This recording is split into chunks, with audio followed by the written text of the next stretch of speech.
Yan, Pinsonic.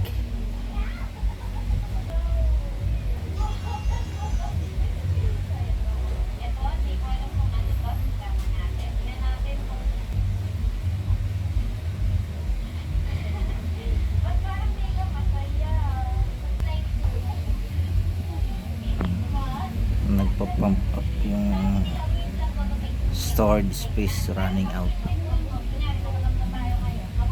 Ayan, hindi siya makatuloy. Kasulpot-sulpot yung ano. Ayan, dinala to sa bahay. Titingnan ko daw kung ano magagawa natin. Storage space. Okay.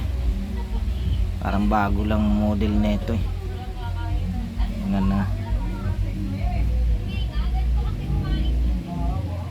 Yan. Ganyan lang siya. Hindi siya makatuloy ng maayos yung storage. So ito yung board niya. Ang ginamit.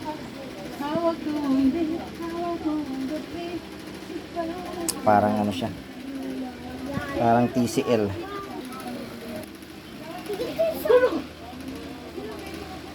Sonic. O parang TCL nang ginamit. Realtek. Ito na yung ginawa nating Pinsonic. Yan. Ang issue nito ay nagpa-pump up yung storage running, so hindi siya makapagtuloy sa home dahil lumalabas yung dinala to sa bahay ang nakaraan, kaso wala akong remote na yung aking universal na wala naman yung USB na inantay pa natin yung customer. So, yan.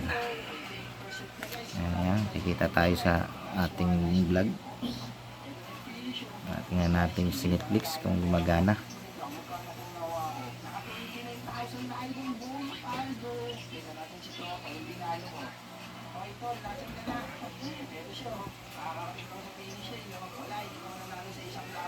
Actually, ito yung isla na pinakamahirap puntahan at pinakamahirap na sumamba dito because of pababagong agos ng tubig.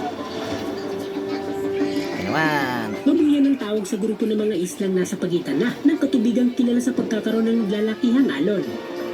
Sa halos 20,000 naninirahan dito, kapansin-pansin na nila sa mga residenteng nakatira na sa islang nagtatagling ng mga aktibong bulkan. Hindi po kalaki yan itong isla, pero tingnan nyo naman kung gaano kalaki yung mga bulkan na makikita dito. Ayan na. Mana naman. Okay.